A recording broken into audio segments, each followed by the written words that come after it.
Alright, so today's message might be shocking to some of you. We can title it The Scandal of Grace, or God is Not Fair. Watch out, here we go.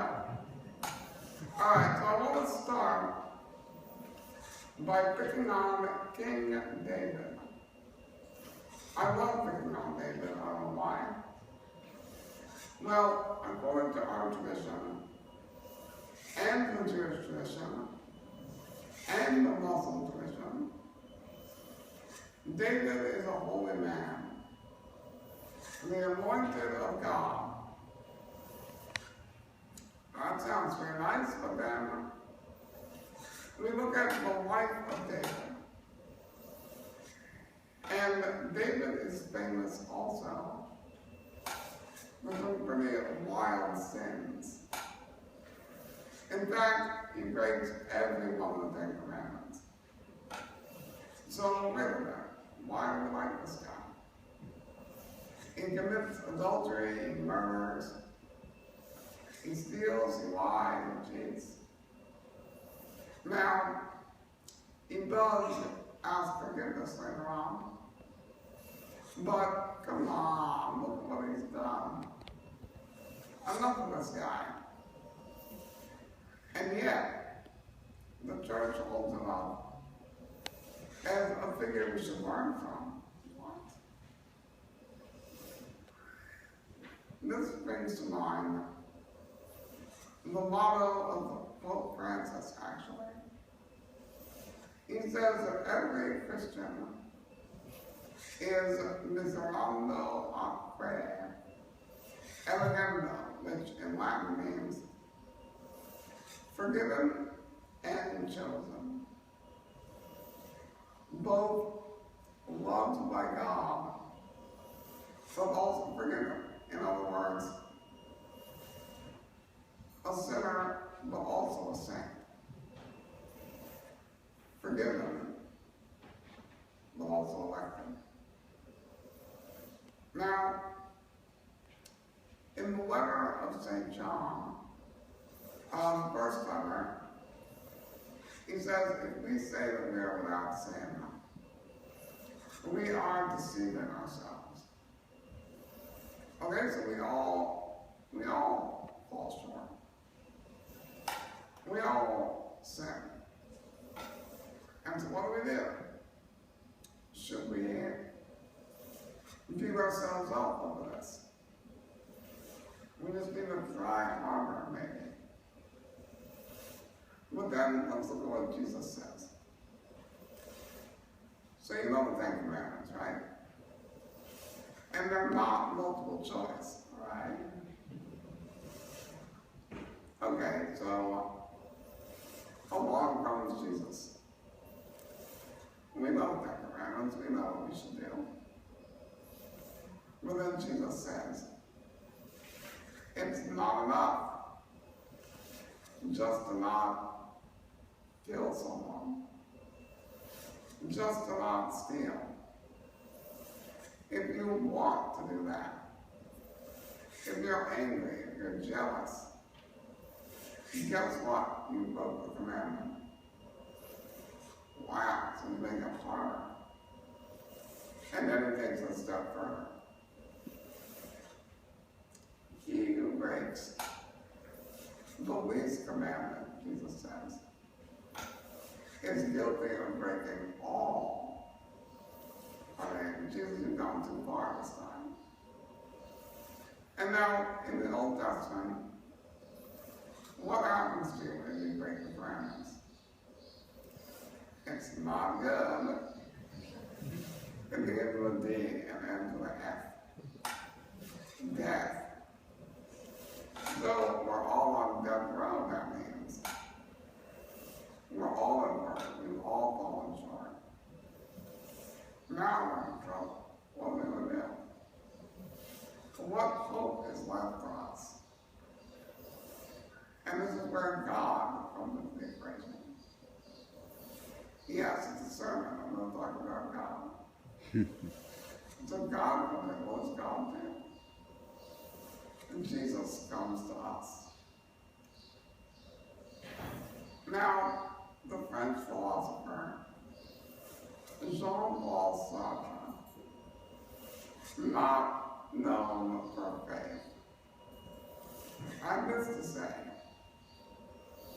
hell, he said, hell is other people. I know, right? Real poverty. A real misanthropic statement.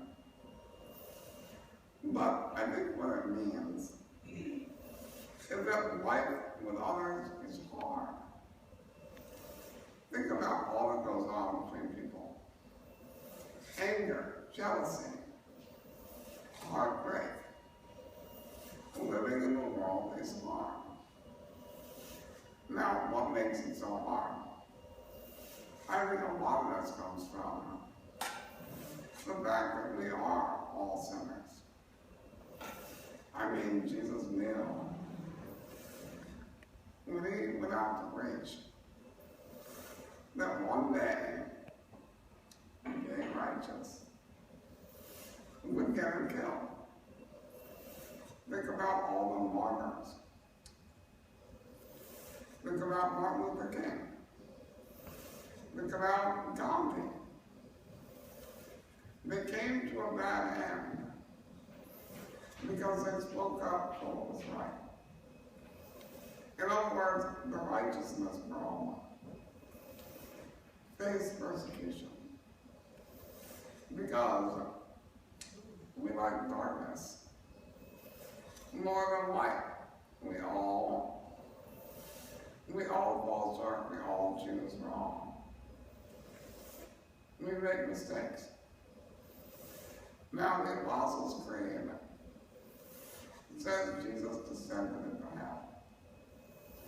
Now, if hell is other people, this is the incarnation.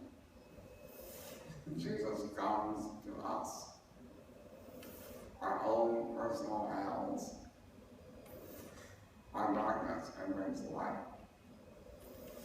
And it's not a question of us being good enough to deserve God, because we don't. And as Martin Luther wrote, God's grace is like the rain. Now, nothing we can do can make it rain. I mean, you can try a rain dance. I mean, you might be into that. But it's not going to work. You can, does the earth produce fruit? In order to convince the sky to rain, right? The rain, no. The fruit comes after the rain. Our good work, all that we do in the name of God, must be the result of grace. We can't make God do anything for us. It's a gift. And so we have these two principles. On the one hand, the idea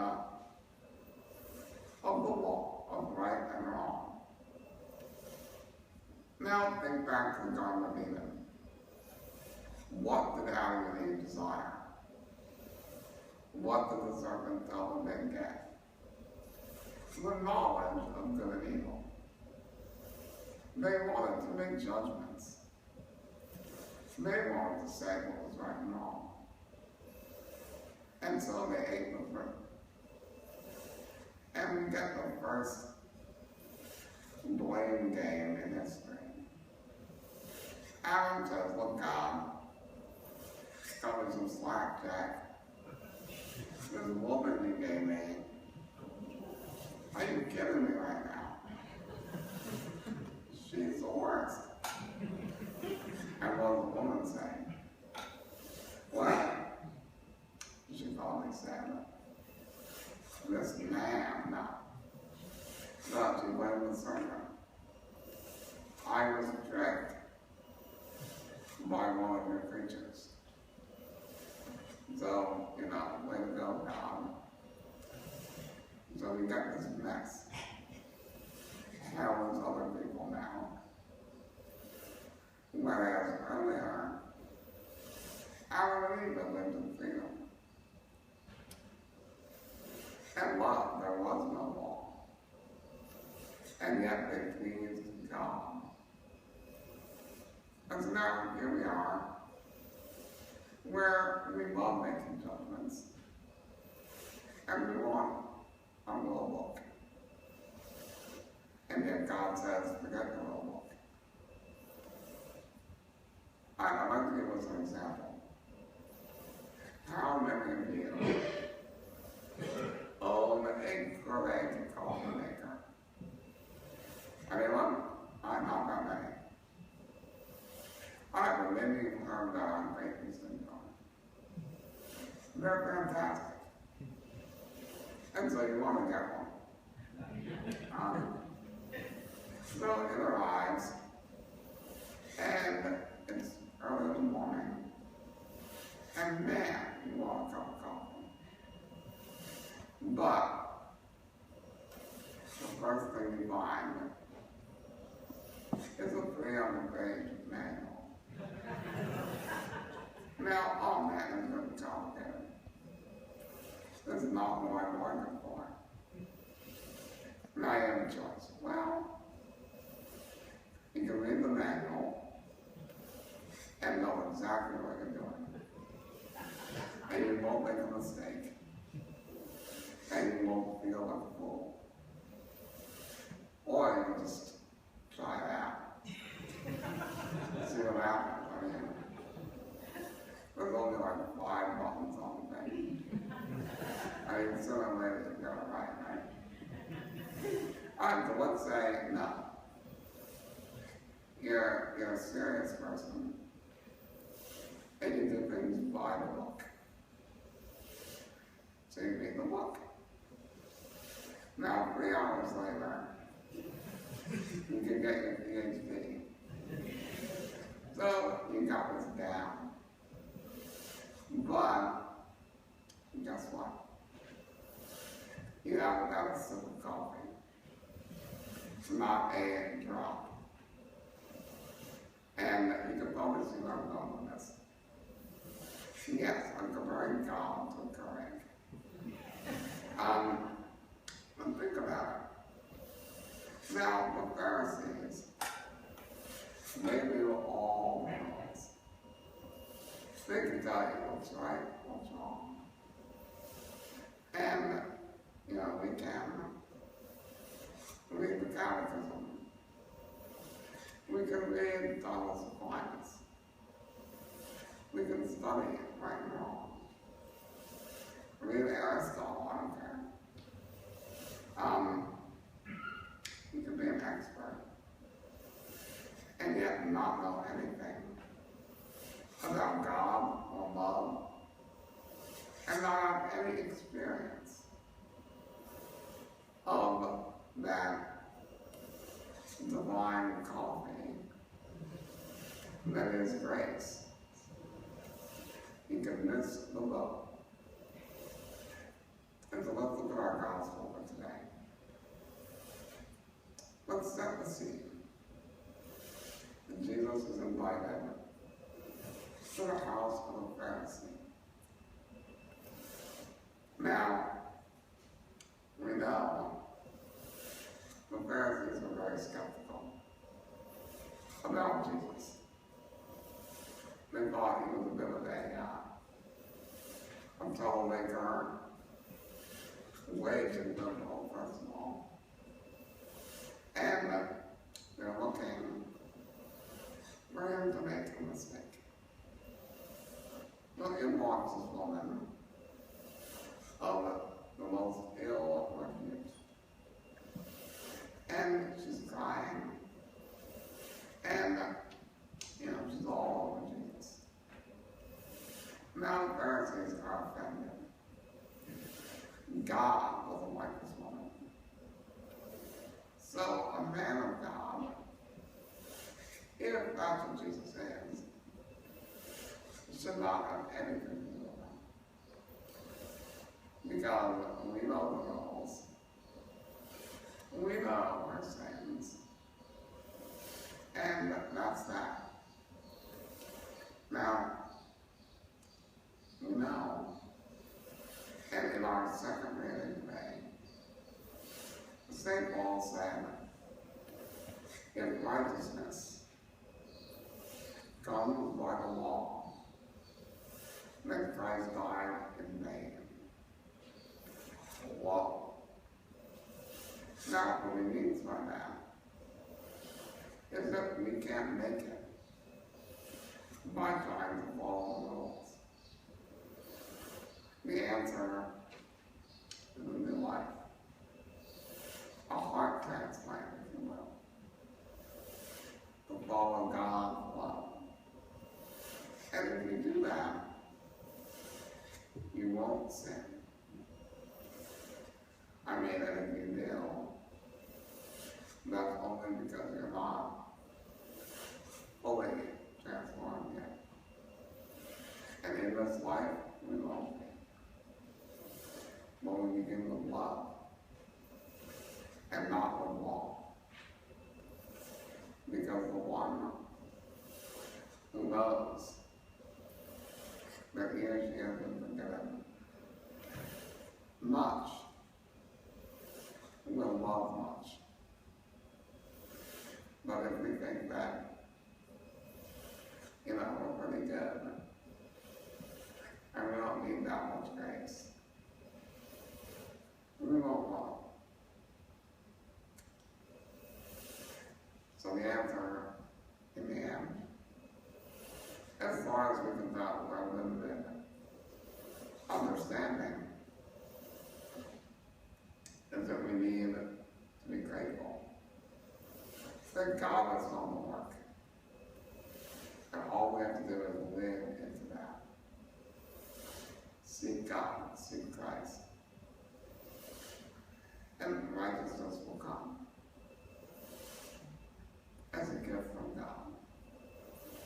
So I hope we will all seek that new life, that new way.